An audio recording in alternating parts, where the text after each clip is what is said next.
Welcome to BV9 news bulletin. ముందుగా headlines చూద్దాం. Welcome to top headlines. YCP పార్టీకి మరో భారీ షాక్ తగిలింది. ఆ పార్టీకి మాజీ మంత్రి అవంతి శ్రీనివాస్ రాజీనామా చేశారు. రాజీనామా లేఖను పార్టీ అధ్యక్షుడు జగన్ ఉత్తరాంధ్ర వైసీపీ కోఆర్డినేటర్ విజయసాయిరెడ్డికి పంపించారు. ఈ సందర్భంగా మీడియాతో అవంతి మాట్లాడుతూ పార్టీ అధ్యక్షుడు జగన్ పై విమర్శలు గుప్పించారు. కొత్త ప్రభుత్వం అధికారంలోకి వచ్చిన వెంటనే ప్రభుత్వంపై విమర్శలు గుప్పించడం సరికాదని ఆయన అన్నారు. ప్రభుత్వానికి కనీసం 1 ఏడాది సమయం ఇవ్వాలని చెప్పారు. 5 నెలల సమయం కూడా ఇవ్వకుండానే ధర్నాలు చేయాలంటే ఎలాగని ప్రశ్నించారు. 175 మందిని కన్సల్ట్ చేసి మన పార్టీ ముందుకెళ్ళాలి కార్యక్రమాలు. అంతేగాని ఏదో మన బ్రిటిష్ గవర్నమెంట్ రూల్ చేస్తున్నట్టు. ఇప్పుడు బ్రిటిష్ వాళ్ళు చూడండి, వాళ్ళ డెసిషన్స్ అని అక్కడ తీసుకునేవాళ్ళు. ఎక్కడ లండన్లో తీసుకుని ఆ డెసిషన్ మనకి పంపిస్తే ఇంప్లిమెంట్ చేసేవారు. ఇప్పుడు ఏ పార్టీ అయినా ప్రజాస్వామ్యబద్ధంగా ఉండాలి, కానీ ప్రజాస్వామ్యబద్ధంగా లేకుండా నిర్ణయాలను ఏకపక్షంగా తీసుకుని వాటిని మీరు అమలు చేయండి అని చెప్పడం కరెక్ట్ కాదు.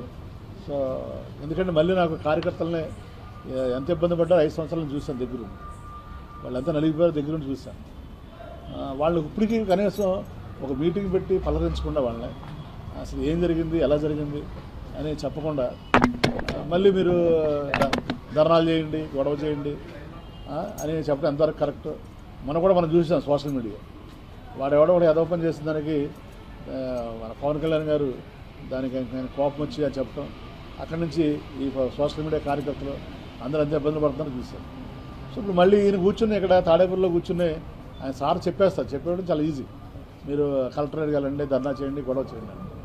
సో ఆ ఇబ్బందులు ఉన్నాయంటే, ఇబ్బందులు వస్తే వాళ్ళకి ఏదో అడ్వకేట్ పెడతాను, వాళ్ళకి బెయిల్ ఇప్పిస్తానంటే ఇంకా వాళ్ళ ఫ్యామిలీ ఉంటారు, వాళ్ళ ఇబ్బందులు ఉంటాయి. అందరూ అంత లేట్ తీసుకోలేరు కదా. చాలామంది చాలా రకాల ఇబ్బందులు ఉంటాయి.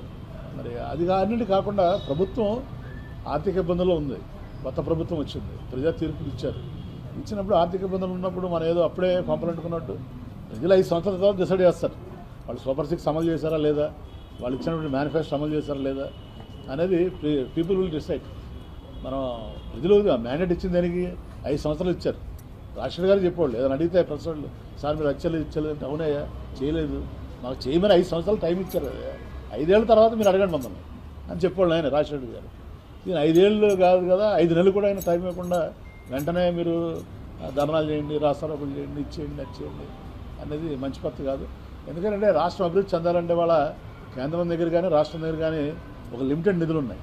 మనకు పెట్టుబడులు రావాలి. పెట్టుబడులు రావాలంటే ఏంటి, ఒక స్థిరమైన ప్రభుత్వం ఉంటేనే పెట్టుబడులు వస్తాయి. మనం కూడా చూసాం పక్క రాష్ట్రం తెలంగాణలో 10 ఏళ్ళు టీఆర్ఎస్ పరిపాలించింది కాబట్టి హైదరాబాద్ ఆ మాత్రం అభివృద్ధి చెందింది. మన వాళ్ళు ఏమైనా రాష్ట్రం విడిపోగానే మనకి హైదరాబాద్ ఇది అయిపోద్ది అని చెప్పారు. కానీ ఉల్టా అయింది. హైదరాబాద్ సూపర్ డెవలప్ అయింది, మనం ఏమో డెవలప్ చేసుకోలేదు. రిక్టర్ స్కేల్ పై 5.3 తీవ్రతతో ప్రకంపనలు వచ్చిన మేడిగడ్డ ప్రాజెక్టుకు ఏమీ కాలేదని బీఆర్ఎస్ సీనియర్ నేత వినోద్ కుమార్ అన్నారు. హైదరాబాద్ లోని తెలంగాణ భవన్ లో ఆయన మీడియాతో మాట్లాడుతూ ఇటీవల ములుగు కేంద్రంగా ప్రకంపనలు వచ్చిన విషయాన్ని గుర్తు చేశారు. కానీ కాంగ్రెస్ నేతలు విమర్శలు చేస్తున్న మేడిగడ్డ బలంగా ఉందన్నారు. వేల టీఎంసీల నీరు అక్కడి నుంచి ప్రవహిస్తోందని, అయినప్పటికీ డ్యాం మిల్లీమీటర్ కూడా కదలలేదన్నారు. మేడిగడ్డ ప్రాజెక్టు బలంగా ఉందా లేదా అని ఆ సృష్టి తెలుసుకున్నట్లుగా అయిందని వ్యాఖ్యానించారు. భూకంప కేంద్రమే మేడారం మేడిగడ్డ అటవీ ప్రాంతంలో ఉందన్నారు. కేసీఆర్ ను బద్నాం చేయడానికి మేడిగడ్డ ప్రాజెక్టు కుంగిందని కాంగ్రెస్ నేతలు అసత్య ప్రచారం చేస్తున్నారని ఆగ్రహం వ్యక్తం చేశారు. ఈ రాష్ట్ర ప్రభుత్వం నిన్న సంవత్సరంలో వాళ్ళు చేసినటువంటి కార్యక్రమాలు వివరిస్తూ పెద్ద ఎత్తున ప్రచారం చేసుకున్నారు.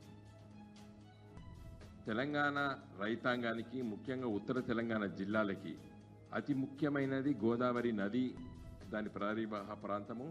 అది నీటి సౌకర్యాలు ఇచ్చే ఎస్ఆర్ఎస్పి ప్రాజెక్టు కావచ్చు, మిడ్మానేర్ కావచ్చు, ఎల్ఎండి కావచ్చు, కాకతీయ కెనాల్ కావచ్చు, కాళేశ్వరం ప్రాజెక్టు ఎత్తిపోతల పథకం అతి ముఖ్యమైనది. మరి ఇక్కడ ఉన్నటువంటి లక్షలాది ఎకరాల రైతులకి ఈరోజు మరి యాసంగి పంట చాలా ముఖ్యం. వర్షాకాల పంట కంటే యాసంగి పంట బాగా పండుతుంది. అది 25, 26, 27 క్వింటాలు ఎకరానికి వర్షాకాలం పండితే ఇది 30 క్వింటాలు పండుతుంది. ఏది యాసంగి పంట మంచిగా అదునుగా వస్తుంది. రైతుకి ఎక్కువ ఆశపడతాడు యాసంగి పంట పైన రైతులు. గత 10 సంవత్సరాలు కేసీఆర్ గారి నాయకత్వాన రాష్ట్ర ప్రభుత్వము ఆ విధంగా రైతులకి నీటి సౌకర్యాన్ని కల్పించడం చిన్నపాటి కరువు వచ్చిన కాలంలో కూడా నీటిని ఇవ్వగలిగినాం మనం. మరి ఈరోజు ఈ మేడిగడ్డ ప్రాజెక్టు పైన సరైన నిర్ణయం ఎందుకు తీసుకుంటలేదు రేవంత్ రెడ్డి గారి ప్రభుత్వాన్ని నేను ప్రశ్నించదలుచుకున్నా. ఏం చెప్తున్నారు? నేషనల్ డ్యామ్ సేఫ్టీ అథారిటీ దగ్గర ఇది ఉన్నది కాబట్టి మేము ఏమి నిర్ణయం తీసుకోలేకపోతున్నామని చెప్తున్నారు. నేను చాలా ముఖ్యమైన విషయం ఇవాళ కొన్ని పత్రికలు రాసినాయి. రాష్ట్ర అధికారులు ఆలోచన చేసినరు, నేషనల్ డ్యామ్ సేఫ్టీ అథారిటీ వాళ్ళని అడిగి మనం పని చేసుకోవాలి అని చెప్పి రాష్ట్ర ప్రభుత్వాన్ని దృష్టికి తీసుకొస్తే మరి రాష్ట్ర ఇరిగేషన్ శాఖ మంత్రి గారు మరి ఉత్తమ్ కుమార్ రెడ్డి గారు కానీ లేకపోతే దానికి సెక్రటరీగా ఉన్నటువంటి రాహుల్ బొజ్జా గారు కానీ మరి స్పందించలేనట్టు మనకు అర్థమవుతుంది. పత్రికల్లో ఇలా చదివినా కాబట్టి చెప్తున్నాను నేను. ఈ నేషనల్ డ్యామ్ సేఫ్టీ అథారిటీ ఇది డ్యామ్ కేటీఆర్ బుర్రలో ఆలోచనలు మూసీలో మురికి ఒకటేనని మీడియా కమిటీ చైర్మన్ సామా రామ్మోహన్ రెడ్డి విమర్శించారు. ఆయన గాంధీ భవన్ లో మీడియాతో మాట్లాడుతూ కేటీఆర్ బుర్ర మూసీ మురికి దుర్గంధంతో నిండిపోయాయన్నారు. తెలంగాణ తల్లి విగ్రహంపై బీఆర్ఎస్ రాజకీయం చేయడం తగదన్నారు. బీఆర్ఎస్ కూడా విగ్రహ రూపాన్ని మార్చిందన్నారు. 2007లోని విగ్రహానికి 2014లో బీఆర్ఎస్ ప్రభుత్వం రాగానే ఏర్పాటు చేసిన విగ్రహానికి తేడా ఉందన్నారు. కేసీఆర్ విగ్రహాన్ని మార్చేశాడన్నారు. కేటీఆర్ తమను విమర్శించే ముందు వాళ్ళ నాన్న కేసీఆర్ను అడగాల్సిన అవసరం ఉందన్నారు. తాము మళ్లీ పవర్లోకి రాగానే రాజీవ్ గాంధీ విగ్రహాన్ని తీసివేసి తెలంగాణ విగ్రహం పెడతానని కేటీఆర్ భ్రమంలో ఉన్నారన్నారు. కేటీఆర్ మదమెక్కి మాట్లాడుతున్నారని రామ్మోహన్ రెడ్డి మండిపడ్డారు. రాజీవ్ గాంధీ గారి విగ్రహం మేము ఆడ తీసేసేస్తాము, ఆడ తెలంగాణ తల్లి విగ్రహం మేము పెడతాము అని చెప్పి మాట్లాడతాడు. అది మొన్న మాట్లాడాడు. మళ్ళీ నిన్ననేమో లేదు పక్కనే ఆడ చూడుర్రి అమరజ్యోతి పక్కనే మేము తెలంగాణ తల్లి విగ్రహం ఆల్రెడీ పెట్టినాం అని చెప్పి మాట్లాడుతుండు. మరి తెలంగాణ తల్లి విగ్రహం ఆడని గిట్ట పెట్టిన ఉంటే మరి పక్కనే ఉన్నటువంటి రాజీవ్ గాంధీ గారి విగ్రహం తీసేసి తెలంగాణ తల్లి విగ్రహం పెడతావు అనేటటువంటి సందర్భం ఎందుకు వస్తుంది? ఇక కేటీఆర్ గారి బుర్రలో ఉన్న తెలివితేటలకి మూసిలు ఉన్న మురికికి పెద్ద తేడానే లేదు. మొత్తం దుర్గంధమే రాష్ట్రం మొత్తం వ్యాపిస్తూ ఉంది. ఇది దురదృష్టకరం. ఎందుకంటే 10 సంవత్సరాల అధికారంలో ఉన్నారు. నిన్న మీడియాలో కూర్చొని మాట్లాడుతాడు ఆయన. ఉద్యమ సమయంలో ఉంటున్నటువంటి తెలంగాణ తల్లి విగ్రహాన్ని మారుస్తారండి ఎవరన్నా? అది తెలివి తక్కువతనం అని చెప్పి ఇంకొన్ని కూడా మాట్లాడిండు. ఎవరన్నా తల్లిని మారుస్తారా? మార్చింది గిర్చింది చూస్తే మనం ఎవరైనా భార్యను మార్చింది చూసినాం కానీ తల్లిని మారుస్తారా అని చెప్పి మాట్లాడిండు.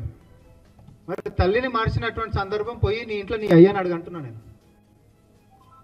మార్చినోడు ఓడు నీ అయ్య కాదా? కేసీఆర్ కాదా? 2007లో ఉంటున్నటువంటి అప్పటి తెలంగాణ ఉద్యమంలో కొలువైనటువంటి విగ్రహం ఇది. మరి 2014కు వచ్చేసరికి మీరు తీసుకొచ్చినటువంటి విగ్రహం ఇది. ఇప్పుడు చెప్పుకునే మీరు తెలంగాణ సర్వసభ్య సమాజాన్ని నేను అడుగుతా ఉన్నా, ఆయన మాట్లాడినటువంటి మాటలని అహంకారంగా తీసుకుందామా, బలుపుగా తీసుకుందామా, లేకపోతే మదమెక్కి మాట్లాడుతున్నాయని చెప్పి తీసుకుందామా? మీ అహంకారమే మిమ్మల్ని ప్రతిపక్షంలో కూర్చోబెట్టిందని 100 సార్లు చెప్తున్నాం. మీ వైఖరి మారతలేదు. ఇదే కుటుంబానికి సంబంధించిన ఆమె ఇంకొక పెద్దక్క, ఆమె వచ్చి తెలంగాణ తల్లి విగ్రహం అంటే ఆఫ్రికా తల్లి లెక్క కనిపిస్తుందంట. మరి ప్రపంచమంతా ఏపీ ప్రభుత్వం జిల్లా కలెక్టర్లతో కీలక సమావేశం ఏర్పాటు చేసింది. ఈ సమావేశంలో ఆర్థిక శాఖ మంత్రి పయ్యావుల కేశవ్ ప్రసంగిస్తూ ప్రజల ఆశలు ఆకాంక్షలకు అనుగుణంగా పనిచేయడానికి ప్రభుత్వ పాలనను సమీక్ష చేసుకుని సరిదిద్దుకుంటూ ముందుకు పోవడానికి ఈ సమావేశం ఉపయోగపడుతుందని భావిస్తున్నామని తెలిపారు. ముఖ్యంగా ముఖ్యమంత్రి చంద్రబాబు ఆలోచనలను ఆదేశాలను అమలు చేయడం కోసం మనమందరం ఇక్కడ సమావేశం అయ్యామని పేర్కొన్నారు. శాలరీస్ చెల్లించడానికి కూడా అప్పులు చేయాల్సినటువంటి పరిస్థితి 2 సంవత్సరాల క్రితం ఉన్నటువంటి పరిస్థితి. దీన్ని వారసత్వంగా తీసుకుని 1,14,000 కోట్ల నుంచి 1,30,000 కోట్ల రూపాయల చెల్లించాల్సినటువంటి బకాయిలు ఉన్నాయి. ఇమ్మీడియట్లీ నిన్న చెల్లించాల్సినవి మొన్న చెల్లించాల్సినటువంటి బకాయిలు 14 నుంచి 1,30,000 కోట్ల రూపాయల బకాయిలు ఉన్నాయి. ఇక అత్యంత బాధాకరమైనటువంటిది అంటే ప్రతి వ్యవస్థని నాశనం చేసినటువంటి పరిస్థితి. నిన్న మొన్న 2-3 జిల్లాలకు రివ్యూకి వెళ్ళాం. 100 సంవత్సరాలుగా క్రితం ఉన్నటువంటి ఓ కేసీ కెనాల్ ఒక 5 సంవత్సరాల పాలనలో ఎట్లా డిస్ట్రాయ్ అయింది, ప్రాజెక్టులు ఎట్లా కొట్టుకుపోయాయి, తెగిపోయినటువంటి అదే కర్నూలుకి వెళ్తే అలగనూరు బ్యాలెన్సింగ్ రిజర్వాయర్ కొట్టుకుపోయింది. 3 కోట్ల రూపాయలు ఖర్చు పెడితే సరిపోయేటువంటిది 3 సంవత్సరాల నిర్లక్ష్యంతో ఇవాళ 42 కోట్ల రూపాయలు ఖర్చు పెట్టాల్సినటువంటి పరిస్థితి. ప్రతి జిల్లాలోనూ ప్రతి వ్యవస్థలోనూ ఇంతకన్నా దారుణమైనటువంటి పరిస్థితులు మనం అందరం కూడా చూస్తున్నాం. ఇది వారసత్వంగా చంద్రబాబు నాయుడు గారికి వచ్చినటువంటివి.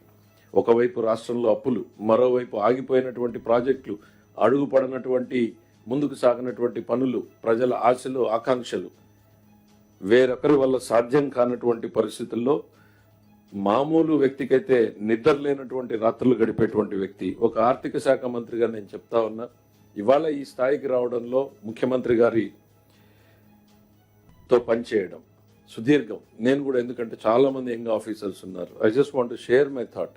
What you will learn from him, what they don't teach you in Harvard, what they don't teach you in Stanford, what they don't teach you in IIMs, what they don't teach you in IITs. Just follow his footprints, just follow his thought process, just observe him, see him. It's a rare opportunity you all have to work under an inspiring leader like Chandrababu Naidu, who has shaped the destiny of this state in 1990s, who has shaped the destiny of the combined Andhra Pradesh in 90s, which has translated into a global city. And here again is on a mission to transform this state into a global economy. Let us just blindly follow his footprints. ఆయన ఇచ్చే ఆలోచనల్ని ఆదేశాలని కళ్ళు మూసుకుని అమలు చేద్దాం. ఈ రాష్ట్రాన్ని మళ్ళీ పరుగులు పెట్టించే దిశగా ముందుకు తీసుకెళ్దాం అనేటువంటిది నేను చెప్తాను. ఎన్నోసార్లు చెప్పాను, మీరు 10 యూనివర్సిటీల్లో నేర్చుకోలేనటువంటిది ఒక్క చంద్రబాబు నాయుడు గారి వద్ద మీరు నేర్చుకోగలరు. It's an opportunity. కవరేజ్ కోసం వెళ్లిన జర్నలిస్టులపై ప్రముఖ నటుడు మోహన్ బాబు దాడి చేసిన విషయం తెలిసిందే. 2 తెలుగు రాష్ట్రాలతో పాటు టాలీవుడ్ లో ఈ వ్యవహారం దుమారం రేపుతోంది. జర్నలిస్టుల పట్ల అహంకార పూరితంగా వ్యవహరించిన మోహన్ బాబుపై చర్యలు తీసుకోవాలని పాత్రికేయులు, జర్నలిస్టు సంఘాలు పెద్ద ఎత్తున డిమాండ్ చేస్తున్నాయి. ఈ క్రమంలో జర్నలిస్టులపై మోహన్ బాబు దాడి ఘటనపై మంత్రి పొన్నం ప్రభాకర్ స్పందించారు.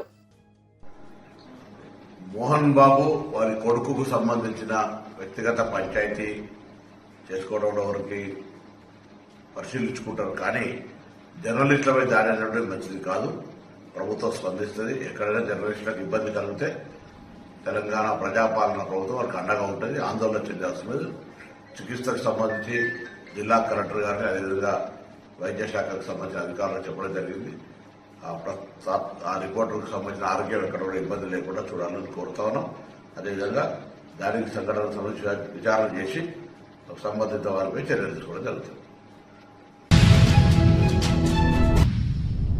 ఫ్యామిలీ గొడవలకు సంబంధించి నోటీసులు అందుకున్న మంచు సోదరులు మనోజ్, విష్ణు రాచకొండ పోలీస్ కమిషనర్ సుధీర్ బాబు ఎదుట విచారణకు హాజరయ్యారు. అదనపు మెజిస్ట్రేట్ హోదాలో సిపి వారిని విచారించారు. ఈ సందర్భంగా కుటుంబ సమస్యను శాంతి భద్రతల సమస్యగా మార్చొద్దని, ఇరు వర్గాలు శాంతియుతంగా సామరస్యపూర్వకంగా సమస్యను పరిష్కరించుకోవాలని సిపి వారికి సూచించినట్లు సమాచారం. అలాగే మరోసారి ఘర్షణకు దిగితే చర్యలు ఉంటాయని హెచ్చరించినట్లు తెలుస్తోంది. మొదట మంచు మనోజ్ వాంగ్మూలం తీసుకున్నారు. సిపి ఆదేశాల మేరకు మంచు మనోజ్ ఏడాది పాటు ప్రతికూల చర్యలకు దిగకుండా శాంతి భద్రతకు విఘాతం కలగకుండా చూస్తారని లక్షలోపు పూచీకత్తు సమర్పించారు.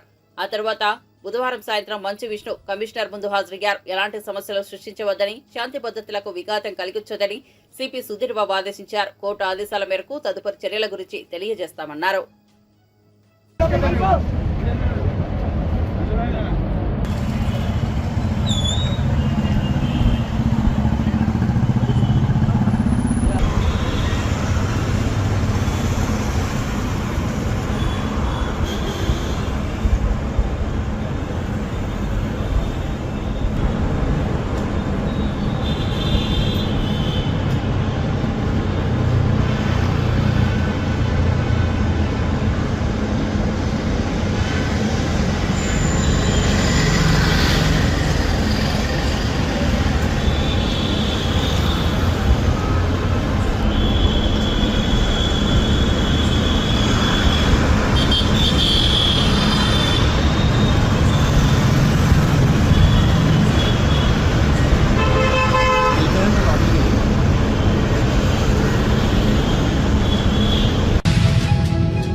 జిల్లా కలెక్టర్ ప్రతీక్ జైన్ అన్నారు. వసతి గృహాల్లో విధుల పట్ల అశ్రద్ధ వహించకూడదని గిరిజన సంక్షేమ శాఖ ప్రిన్సిపల్ సెక్రటరీ ఏ శరత్ అధికారులకు సూచించారు. తాండూరు పట్టణ కేంద్రంలోని గిరిజన సంక్షేమ బాలికల ఆశ్రమ పాఠశాలను జిల్లా కలెక్టర్ ప్రతీక్ జైన్ తో కలిసి ఆకస్మికంగా తనిఖీ చేశారు. పిల్లల ఆరోగ్య పరిస్థితులు, వసతి గృహంలోని సౌకర్యాలపై ప్రిన్సిపల్ సెక్రటరీ అడిగి తెలుసుకున్నారు.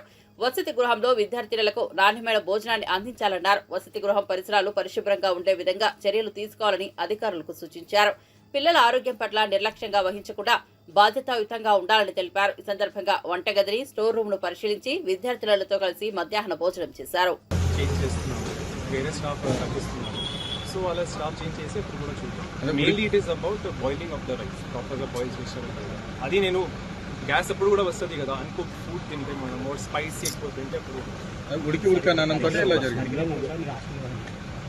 నేను అన్ని హాస్టల్స్ చెప్తున్నాను, మీరు కూడా చూస్తున్నారు. నుంచి ఎప్పుడు వచ్చినా నేను ఎన్ని హాస్టల్స్ తిరిగాను. నాకు ఏం సంబంధం అంటే నేను ఐటీడీఏ చేసేవాను. సో నేను ఆ వ్యవస్థ నాకు తెలుసు, రెసిడెన్షియల్ స్కూల్స్ ఎట్లా పనిచేస్తాయి, ఏం బాధ్యతతోటి కలిగిన మన మీద అధికారుల మీద తల్లిదండ్రి వాళ్ళ పిల్లల్ని ఎక్కడ మనకి ఇస్తారు. సో ఆ బాధ్యత తెలుసు. గవర్నమెంట్ నుంచి కూడా క్లియర్గా ఇన్స్ట్రక్షన్స్ ఉన్నాయి కాబట్టి అన్ని పాటిస్తూ మనం చేస్తాం. ఇంకొక డౌట్ నాకు ఏముంది, ఒక 100 పైన 130 పిల్లలు ఉన్నారు, ఆల్మోస్ట్ 137 చిల్డ్రన్ ఉన్నారు. 137లో 6 ఎందుకు వస్తున్నారు. ఫస్ట్ థింగ్ ఫుడ్ పాయిజనింగ్ అందరూ రాస్తున్నారు. కొంత మీడియాలు 15 రాశారు, 30 రాశారు. నేను అది ఆపలేను, నా పరిధి కాదు అది. కానీ మీరు ఒక మాట ఆలోచించాలి. ఒకవేళ ఏమైనా మనము జర్మ్స్ తింటే సేమ్ ఫుడ్ అందరూ తింటే అందరికీ రావాలి నేను కోరట్లేదు. My language may be bad, but my point is only 6 childrens are being affected. 3 children ఇప్పుడు మనము ఐడి ఇస్తున్నాము. గ్యాస్కి కూడా ఇప్పుడు డాక్టర్ గారు ఏమేమి చెప్తున్నారు, గ్యాస్తో ట్రీట్మెంట్ ఇచ్చిపోతున్నారు. కెమికల్ కాదు, నేను చెప్తున్నాను. ఎప్పుడు ఏముంటుంది, ఇప్పుడు ప్రతి స్కూల్లో water, we use water for cooking అనమాట. మ్యాక్సిమం వ్యాధులు మనకి వాటర్ తోటి వస్తాయి. ఆర్గానిజమ్స్ కూడా వాటర్ బాగుంది ఉంటుంది. సో మనము ఏం చేసాము, మన జిల్లాలో ఒక వైల్స్ ఉంటాయి, H2S వైల్స్ అంటాము. దాంట్లో బ్యాక్టీరియాస్ ఉంటుంది అనమాట. ప్రతి మండే ఇప్పుడు వరకు ప్రతి మండే చేసాము. వైల్లో వాటర్ ఉంచితే 24 అవర్స్లో ఒకవేళ వాటర్ బ్లాక్ అయితే ఆ ఫిట్ ఫర్ కన్జంప్షన్ కాదు. సో నేను నా ప్రికాషన్ జిల్లా నుంచి ఎప్పుడు వచ్చాను, ప్రతి మండే రోజు నేను ఫోటో తీసుకుంటాను. సో ఎక్కడైనా మండే వాళ్ళు వాటర్ కలెక్ట్ చేస్తారు, డ్యూస్ మాకు చూపిస్తారు వాట్సాప్ ద్వారా. సో ఎక్కడైనా వాటర్ బ్లాక్ ఉంటే నేను అక్కడ మళ్ళీ టీం పంపిస్తాను. సో అలాగే ఇక్కడికి జరగలేదు. వాటర్ అన్ని టెస్ట్ చేస్తున్నాను ఆల్మోస్ట్ 6 months నుంచి. జిల్లాలో ఎన్ని సెంటర్లకు పంపించారు? 1000 మన దగ్గర స్కూల్స్ ఉన్నాయి. అంటే జిల్లా పరిషత్, MPUPS, MPPS 1076 ఉన్నాయి ప్రిసైజ్గా. ఒక 100 దాకా మన దగ్గర రెసిడెన్షియల్ స్కూల్స్ ఉన్నాయి, హాస్టల్స్ ఉన్నాయి. SC, ST, BC మైనారిటీ అన్ని చోట్ల మనం చేపిస్తున్నాం. నా దగ్గర ఇప్పుడు 10,000 వైల్స్ ఇంకా ఆర్డర్ కూడా చేసి పెట్టి ఉన్నాను. 1 lakh రూపీస్ పెట్టి 10 రూపీస్కి ఒక బాటిల్ వస్తుంది. పేరెంట్స్ స్టాఫ్కి చెప్పుకోవచ్చు, ఒకవేళ వారు వంట సరిగా చేయలేదు అది చెప్పుకోవచ్చు ఇప్పుడు ఉన్న అబ్జర్వేషన్స్ బట్టి. కానీ దాన్ని బట్టి మనం యాక్షన్ తీసుకుంటాం. వాళ్ళకి ట్రైనింగ్ చేద్దామా, మళ్ళీ వాళ్ళకి ఏం చేద్దాం, అది మనం స్టాఫ్ యాక్షన్. పేరెంట్స్కి మీరు ఎలాంటి సజెషన్ చెప్పారు? పేరెంట్స్కి నాకు కోరేటి ఒకటి, మీరు మీ పిల్లల్ని మా మీద వదిలేసి ఉన్నారు. మా మీద అంటే మా సిస్టమ్ మీద కావచ్చు, ప్రభుత్వం కావచ్చు, మనము బాధ్యత కలిగిన ఆఫీసర్స్ అందరూ ఉన్నాము. సార్ కూడా హైదరాబాద్ నుంచి వచ్చారు, వారు కూడా ట్రైబల్ డెవలప్మెంట్ ఒక ప్రముఖ సచివ్ అనమాట. సో మనము అన్ని చర్యలు తీసుకున్నాము. తల్లిదండ్రికి కోరేటి ఒకటి, డోంట్ బిలీవ్ వాళ్ళు మీ పిల్లలు మా పిల్లలు లాగా సమానం. నేను కూడా మార్నింగ్ నుంచి ఇక్కడ ఉన్నాను, ఏం జరుగుతుంది, ఎట్లా ఉంది, వాళ్ళకి కొద్దిగా ధైర్యం చెప్పు. పిల్లలు కూడా ఏముంటుంది, పాపం వాళ్ళు చిన్న పిల్లలు, వాళ్ళకి ధైర్యం చెప్పాలి మనం. కానీ దాట్స్ వై నేను ఎవరికి అలౌ కూడా చేయట్లేదు. ఓన్లీ ప్రోటోకాల్ ప్రకారం ప్రోటోకాల్ పాటిస్తూ, రూల్స్లో ఏముంటాయి అది పాటిస్తున్నాను. అండ్ ఇది కూడా గర్ల్స్ ఇన్స్టిట్యూషన్, జెంట్స్కి కూడా అలౌ చేయట్లేదు. నా స్టాఫ్ కూడా గేట్ వరకు ఆగిపోతున్నారు. నా తప్ప సార్ తప్ప పిల్లల దగ్గర కూడా ఎదురు పోలేదు. యనమల రామకృష్ణుడి లేఖపై మాజీ మంత్రి దాడిశెట్టి రాజా ఆసక్తికర వ్యాఖ్యలు చేశారు. చంద్రబాబుకి ఏమైందో తెలియదు కానీ యనమల బీసీల గురించి లేఖ రాశారు. కానీ గత 40 ఏళ్లుగా ఆయన బీసీలు కనిపించలేదా అంటూ ఆయన ప్రశ్నించారు. ఇప్పుడు అన్యాయం జరిగిందని గొంతెత్తుతున్న వారు అధికారంలో ఉన్నప్పుడు ఏం చేశారని రాజా వ్యాఖ్యానించారు. రైతులకు ఎంత వ్యతిరేకంగా ఉందో, దళారీ వ్యవస్థలను పెట్టి ధాన్యం కొనుగోలులో రైతులకు ఎంత అన్యాయం చేస్తుందో, అదేవిధంగా 20,000 రూపాయలు పెట్టుబడి సాయం ఇస్తానని చెప్పేసి ఆ 20,000 రూపాయలు సూపర్ 6 లో పెట్టి ఆ హామీ ఎగ్గొట్టడం, తడిసిపోయిన ధాన్యం శ్రీ జగన్మోహన్ రెడ్డి గారు ముఖ్యమంత్రిగా ఉన్నప్పుడు ఆఖరి గింజ వరకు కొనివారు. కానీ తడిసిన ధాన్యం కొని నాదుడు లేడు, మద్దతు ధర వచ్చి పరిస్థితి లేదు. దళారుల చేతిలో రైతులు మోసపోయే పరిస్థితి చూస్తున్నాం. పంటకి బీమా లేని పరిస్థితి, అన్ని విధాలుగా రైతులు ఇబ్బందులు పడే పరిస్థితి మనం ఈరోజు రాష్ట్రంలో చూస్తున్నాం. దాని గురించే రేపు 13వ తారీఖుని భారీ ఎత్తున నిరసన కార్యక్రమం కలెక్టర్ గారికి రిప్రజెంటేషన్ ఇవ్వడం కూడా జరుగుతుంది తూర్పుగోదావరి జిల్లాలో అని చెప్పి తెలియజేసుకుంటూ, ఈ మధ్యకాలంలో కొన్ని విచిత్రమైన సంఘటనలు జరుగుతున్నాయి. 45 సంవత్సరాల ఇండస్ట్రీ, 45 సంవత్సరాలు బట్టి రాజకీయంలో ఉండి యనమల రామకృష్ణుడు గారు ఇప్పటి వరకు బీసీలు ఎస్సీలు గుర్తు రాలేదు ఆయనకి. ఈరోజు సడన్ గా ఎస్సీలు బీసీలు ఆయనకి గుర్తొచ్చి ముఖ్యమంత్రి చంద్రబాబు నాయుడు గారికి ఒక లెటర్ రాయడం జరిగింది. ఆయన లెటర్ సారాంశమే నేను మాట్లాడుతున్నాను. ఆయన ఏం రాశారో సారాంశం నేను మాట్లాడుతున్నాను. బీసీల దగ్గర, దళితుల దగ్గర కేవీ రావు చౌదరి అనే వ్యక్తి 3 లక్షల రూపాయలకి భూములు గుంజుకుని బలవంతంగా సెజ్ పేరుతో తీసుకుని కేవీ రావు చౌదరి అనే వ్యక్తి వేల కోట్లు వెనకేసుకున్నాడు. ఈ పేద రైతుల భూములు తీసుకుని వేల కోట్లు వెనకేసుకున్నాడు అని చెప్పేసి శ్రీ రామకృష్ణ గారు ముఖ్యమంత్రి చంద్రబాబు నాయుడు గారికి లెటర్ రాయడం జరిగింది. సరే, ఈ రోజే ఏదో కొత్తగా ఈ రోజు నిన్న సెజ్ వచ్చినట్టు ఆయన మాట్లాడడం, ఆయన లెటర్ రాయడం చూస్తే నాకు చాలా హాస్యాస్పదంగా అనిపిస్తుంది. సెజ్ వచ్చి 22 సంవత్సరాలు అవుతుంది. రైతుల భూములు లాక్కుని 22 సంవత్సరాలు అవుతుంది. ఈ రోజు కొత్తగా రాలేదు. 2002లో మీరున్నారు, తదనంతరం ఓటమి చెంది 2014లో మీరు వచ్చి మీరు ఆర్థిక మంత్రిగా ఉండగా కేబినెట్ తీర్మానం చేసి సెజ్ మీద కేబినెట్ తీర్మానం జరిగింది. ఆ రోజు కూడా ఏ రోజు మీరు గొంతెత్తి బలహీన వర్గాల పక్షాన గాని దళితుల పక్షాన మాట్లాడిన పరిస్థితి కనపడలేదు. కానీ ఈ రోజు సరే, ఈ రోజు కన్నా మీరు కళ్లు తెరిచారు, సమస్య మీద గలమెత్తారు, సంతోషం. నా మద్దతు కూడా మీకు పూర్తిగా ప్రకటిస్తున్నాను. ఎందుకంటే మీ ప్రభుత్వం ఉంది. ఈ రోజు చంద్రబాబు నాయుడు ముఖ్యమంత్రిగా ఉన్నారు. దయచేసి ఆయన రిక్వెస్ట్ చేసి మీరే అన్నారు కాబట్టి కేవీ రావు చౌదరి అనే వ్యక్తి వేలాది కోట్లు ఈ అమాయక రైతుల్ని, బడుగు బలహీన వర్గాల రైతుల్ని మోసం చేసి తీసుకున్నాడని చెప్పేసి మీరే అన్నారు కాబట్టి మా సంపూర్ణ మద్దతు కూడా మీకే ఉంటది. యనమల రామకృష్ణ గారు, మీరు దయచేసి ప్రతి రైతుకి కూడా కేవీ రావు చౌదరి వేలాది కోట్లు సంపాదించాడు కాబట్టి తెలుగుదేశం పార్టీ మద్దతుతోని ప్రతి రైతుకి కూడా 35 నుంచి 40 లక్షల రూపాయల కాంపన్సేషన్ ఇప్పించవలసిందిగా మనస్ఫూర్తిగా నేను డిమాండ్ చేస్తాను. ఎందుకంటే ప్రభుత్వం మీది, అధికారంలో మీరున్నారు, మీది పెట్టి చెయ్యి, మాది తీసుకుని. కబడ్డీ కబడ్డీ అంటూ మంత్రి సీతక్క తన చిన్ననాటి రోజులను గుర్తు చేసుకున్నారు. కబడ్డీ కోర్టులో కూత వేసి క్రీడాకారులను ఉత్సాహపరిచారు. మంత్రిని పట్టుకోవడానికి విద్యార్థినులు పోటీపడ్డారు. చిన్న పిల్లల మాదిరిగా సీతక్క ఆడిన ఆటను చూసి అక్కడున్న వారు ఆనందం వ్యక్తం చేశారు.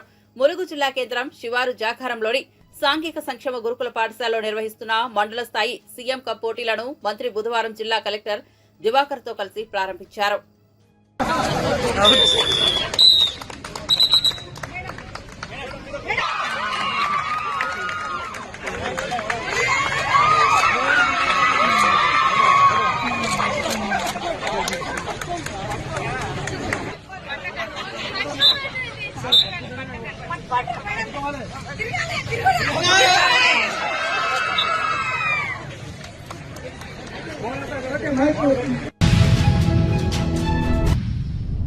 కర్నూలులో నటీమణులు సంయుక్త మేనన్, మీనాక్షి చౌదరి సందడి చేశారు. నగరంలోని పార్క్ రోడ్డులో నూతనంగా ఏర్పాటు చేసిన ఓ షాపింగ్ మాల్ ప్రారంభోత్సవానికి వారు హాజరయ్యారు. సంయుక్త మేనన్, మీనాక్షి చౌదరిలను చూసేందుకు అభిమానులు అధిక సంఖ్యలో తరలివచ్చారు.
విజయనగరం జిల్లా రాజాంలో సినీ నటి అనసూయ సందడి చేశారు. పట్టణంలో నూతనంగా ఏర్పాటు చేసిన ఓ షాపింగ్ మాల్ ఆమె ప్రారంభించారు. అనసూయను చూసేందుకు భారీగా ప్రజలు తరలివచ్చారు.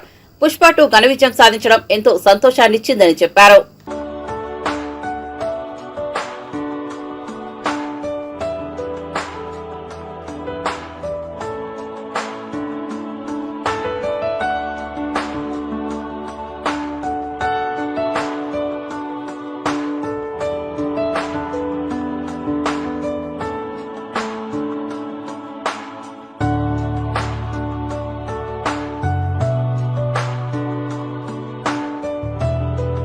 నమస్కారం. రాజాంకి రావడం చాలా చాలా ఆనందంగా ఉంది. చెప్పుకుంటే నాకు దిష్టి తగులుతుంది, మాకు దిష్టి తగులుతుంది అని నాకు సెంటిమెంట్ కాబట్టి ఒక మాట చెప్పగలుగుతాను దట్ నాకు చాలా ఇష్టమైన బ్రాండ్, నాకు చాలా ఇష్టమైన మేనేజ్మెంట్. చాలా చాలా హ్యాపీగా ఉంది. రాజాంకి మంచి ఫ్యాషన్ని అందుబాటులో తీసుకురావడం జరుగుతుంది. So I'm very excited, I'm very happy for Rajam. Thank you for having me a part of your family. Thank you and I'm always very very proud of you. చాలా ఎంత ఇష్టపడితే ఆల్మోస్ట్ లెక్క పెట్టదు మనం. ఇలాగే దినదినాభివృద్ధి చెందాలని మనస్ఫూర్తిగా కోరుకుంటున్నాం. Thank you. పుష్ప 2 ఘన విజయంలో మీ అభిమానులు గేట్ చెప్తారు మేడం. I'm very happy. అసలు నాకేం అర్థం కావట్లేదు. అందరూ పెద్ద పెద్ద నంబర్లు కలెక్షన్స్ చెప్తున్నారు, అవన్నీ మా ఫిల్మ్ మేకర్స్కే తెలియాలి. బట్ రెస్పాన్సిబిలిటీ చాలా బాగుంది. అండ్ అందరూ ఆడియన్స్ లాగే మేమందరం కూడా అల్లు అర్జున్ గారి పర్ఫార్మెన్స్ ఫ్లాట్ అయిపోయింది. మీరందరూ చూసారా? చాలా సంవత్సరాల తర్వాత పునర్వైభవం థియేటర్లోకి వచ్చింది. 3 గంటల ప్లస్. అది ఎలా రిసీవ్ చేస్తారో అని అనిపించింది. కానీ అందరూ చాలా పాజిటివ్ గానే తీసుకున్నారు. ఈసారి కొంచెం ఎమోషనల్ టచ్ ఎక్కువగా ఉంది, చాలా చక్కగా రిసీవ్ చేస్తున్నారు. So I very very happy. ఎందుకంటే చాలా కష్టపడ్డారు అందరికంటే ఎక్కువగా డైరెక్టర్ గారు, హీరో గారు. They works really hard. I'm very happy for them.